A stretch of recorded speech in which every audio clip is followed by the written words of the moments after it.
On Wednesday, Venezuela's president, Nicolás Maduro, fired back at two of his main international critics, rebuking Spanish Prime Minister Mariano Rajoy for meddling, while also mocking U.S. President Donald Trump for his geographical ignorance. As international pressure increases on Maduro over alleged human rights violations, the United States has recently imposed sanctions on Venezuelan officials, while Spain has pressed the European Union to follow suit. After mocking Rajoy for mispronouncing his name, Maduro claimed that the conservative leader should rather focus on Spain's internal problems, Catalonia's independence push, and Europe's problematic relations with Washington. The Venezuelan leader went on to say of Trump, who has been widely ridiculed for making reference last week to a non-existent African country, "Donald Trump doesn't even know where Venezuela is. Give him a map, and he can't find Venezuela."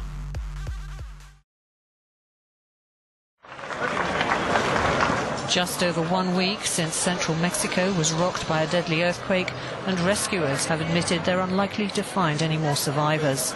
An estimated 400 people died in the 7.1 quake, which damaged over 11,000 homes and led to an outpouring of civilian volunteers to help victims and grieving relatives.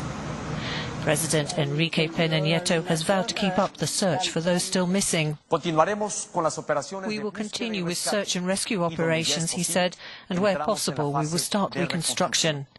In those states which were hit, we will directly support families with resources to repair damage or for the construction of a new home." So far this month, Mexico has battled hurricanes, tropical storms and 2 earthquakes. The series of natural disasters has quickly turned political, with politicians passing blame for collapsed buildings, aware of elections looming next year. Puerto Rico is struggling with fuel, water and medical supply shortages 1 week after Hurricane Maria struck.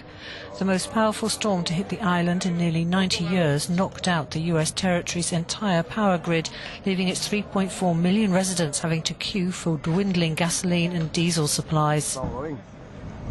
The storm, which claimed the lives of more than 30 people across the Caribbean, left widespread destruction in its wake.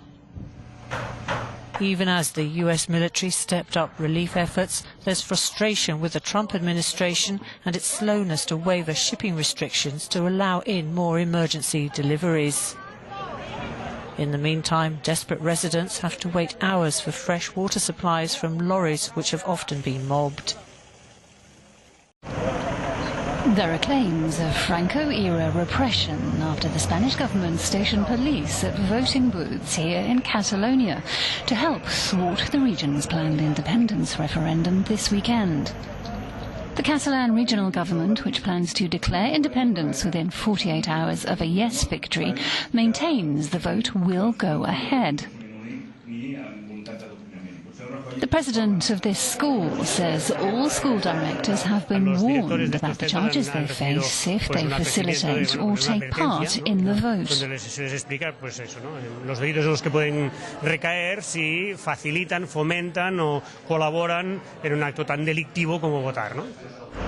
Experts say a yes vote is likely, given that most of the 40% of Catalans who polls show support independence are expected to cast ballots. "I'm in favour of the vote," she says, "but it would be best to hold it in the usual context of debates and information, giving the arguments for and against independence. Some teachers say they're against voting, but we're a democracy in Catalonia, and it's to be expected there will be differing opinions." Es normal que haya diferentes opiniones. Prime Minister Mariano Rajoy says the referendum's against the law and the Constitutional Court has ordered it be halted while the legality is determined. 4 days before the referendum considered illegal by the authorities, the tension is growing, says our correspondent. Around 6,000 police officers have been mobilized to stop the polls from opening on October the 1st. Cristina Giner, Euronews, Barcelona.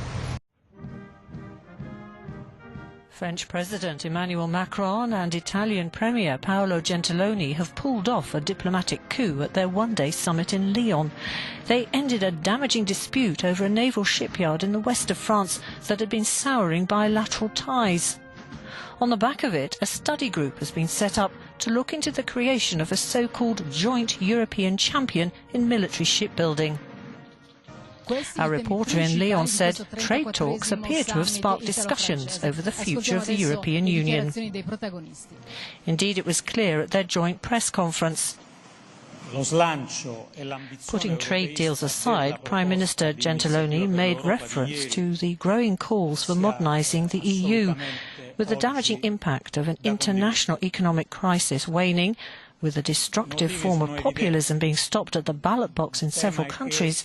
Now is the time to look at ambitious ideas for reform, he said. The moment might not come again.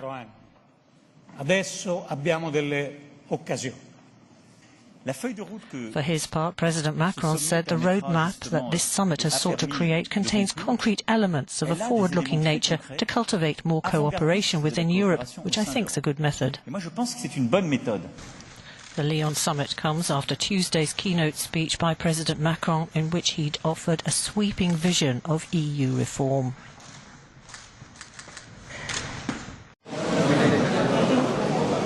Japan's Prime Minister Shinzo Abe has dissolved Japan's House of Representatives. It followed his calling a snap general election in a bid to maintain his hold on power. Abe set October the 22nd as the day of the vote at an extraordinary session, without making a policy speech and with no press conference afterwards. The timing of the election, official campaigning for which will start on October the 10th, suggests the Premier's primary goal is to take advantage of the perceived weakness and lack of preparation in the opposition parties. However, they have rallied together in a major reorganisation aimed at taking power. The main opposition Democratic Party has put a plan to party executives that will effectively see it merge with the charismatic former mayor of Tokyo's brand new Kibo No party to mount a united challenge. Russia is destroying its last supplies of chemical weapons, 3 years ahead of schedule, Vladimir Putin says. The Russian president hailed the move as historic, but criticised the US for allegedly not keeping its side of the bargain. He said Washington has postponed destroying its chemical weapons 3 times already, citing financial constraints. Televidente, vamos para break comercial. Para nosso tabak é deporte com nosso colega Carl Reuter.